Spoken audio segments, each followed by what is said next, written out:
সূরা ফাতিহা বুকে হাত দিয়ে পড়লে 7 দিনে কি ফলাফল পাবেন জানলে আপনি অবাক হয়ে যাবেন। সূরাতুল ফাতিহা পারে না এমন কোনো মুসলমান নাই। আমরা প্রত্যেক নামাজের ভিতরে সূরা ফাতিহা পড়ি কি পড়ি না? এই সূরা ফাতিহার ভিতরে কিন্তু অনেক ফজিলত রয়েছে এবং সূরা ফাতিহা ছাড়া নামাজও হয় না। আপনি ফরজ নামাজ বলেন, সুন্নত বলেন, নফল বলেন, ওয়াজিব বলেন, সব নামাজেই কিন্তু সূরা ফাতিহা আছে না নাই? সূরা ফাতিহা ছাড়া নামাজ পরিপূর্ণ হয় না।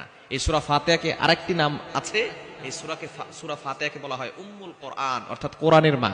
কোরআনুল কারীমের ভিতরে যত সারাংশ রয়েছে তার মূল সারাংশই হচ্ছে কথা আল্লাহ পাক রব্বুল আলামিন সূরা ফাতিহার ভিতরে ঢুকিয়ে দিয়েছেন। সূরা ফাতিহাকে আরেকটি নাম দেওয়া হয়েছে শিফা মিন কুল্লি দা, সকল রোগের ঔষধ। আপনি এই সূরা ফাতিহার ভিতরে অনেক ফজিলত আছে।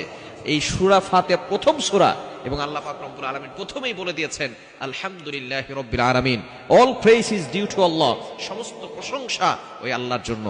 আর রহমানির রহিম, he is the most merciful, তিনি হচ্ছেন দয়াময়, তিনি হচ্ছেন দয়ালু। এরপর আল্লাহ বলছেন মালিক ইয়াউমিদ্দিন, হি ইজ দা আল্লাহ পাক রব্বুল আলামিন, তিনি বিচার দিবসের মালিক। এই বিচার দিবস একদিন হবে, একদিন কায়েম হবে। দুনিয়াতে আপনি যাই করেন না কেন একদিন কিন্তু হাসর হবে। ওই দিন কিন্তু আল্লাহ পাক রব্বুল আলামিন সকলকে পাকড়াও করবেন। এজন্য সূরা ফাতিহার ভিতরে আল্লাহ তাআলা সব কিছু দিয়ে দিয়েছেন। সূরা ফাতিহা এমন একটি সূরা যে সূরার ভিতরে আল্লাহ তাআলা শিফা দিয়েছেন। আপনি এই আমলটা যদি করতে পারেন 7 দিনের ভিতরে ভালো একটি ফলাফল পাবেন। আমলটি হচ্ছে, আপনি যখন রাতের বেলা ঘুমাবেন 3 বার দুরূদ শরীফ পড়বেন, এরপরে 3 বার ইস্তেগফার পড়বেন। দুরূদের ভিতরে সর্বশ্রেষ্ঠ দুরূদ হচ্ছে দুরূদ ইব্রাহিম, যেটা আমরা নামাজের ভিতরে পড়ি।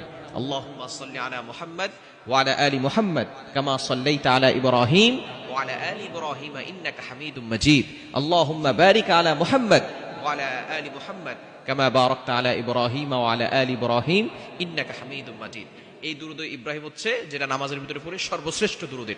এটা 3 বার পড়বেন, এরপরে 3 বার ইস্তেগফার পড়বেন। আস্তাগফিরুল্লাহ রাব্বি মিন কুল্লি যামবি ওয়া আতুবু ইলাইহি লা হাওলা ওয়ালা কুওয়াতা ইল্লা বিল্লাহিল আলিয়্যিল আযীম পড়ে এরপরে বুকে হাত দিয়ে আউযুবিল্লাহ বিসমিল্লাহ সহকারে আপনি সূরা ফাতিহা একবার পড়বেন, পরে শেষে আবার 3 বার দুরূদ শরীফ পড়বেন। এরপর আপনি আল্লাহর কাছে দোয়া করবেন। এভাবে যদি টানা 7 দিন আমল করতে পারেন আল্লাহ পাক রব্বুল আলামিন আপনার মনের সকল আশাগুলো পূরণ করবেন।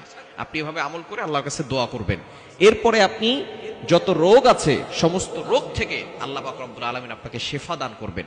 অর্থাৎ এই আমলের মাধ্যমে 1 নাম্বার আল্লাহ তাআলা আপনার সকল মনের আশাগুলো পূরণ করবেন, সকল চাহিদাগুলো আল্লাহ তাআলা পূরণ করে দিবেন। এবং দ্বিতীয় নাম্বার হচ্ছে আল্লাহ পাক রব্বুল আলামিন আপনাকে যত ধরনের রোগ আছে সকল রোগ থেকে আল্লাহ আপনাকে হেফাজত করবেন। কারণ সূরা ফাতিহার ভিতরে শিফা আছে না নাই? আপনি একিনের সাথে আমল করেন, বিশ্বাস করে, বিশ্বাস অন্তরে রেখে, আল্লাহর প্রতি বিশ্বাস রেখে আমল করেন, অবশ্যই ভালো ফলাফল পাবেন। এজন্য সূরা ফাতিহার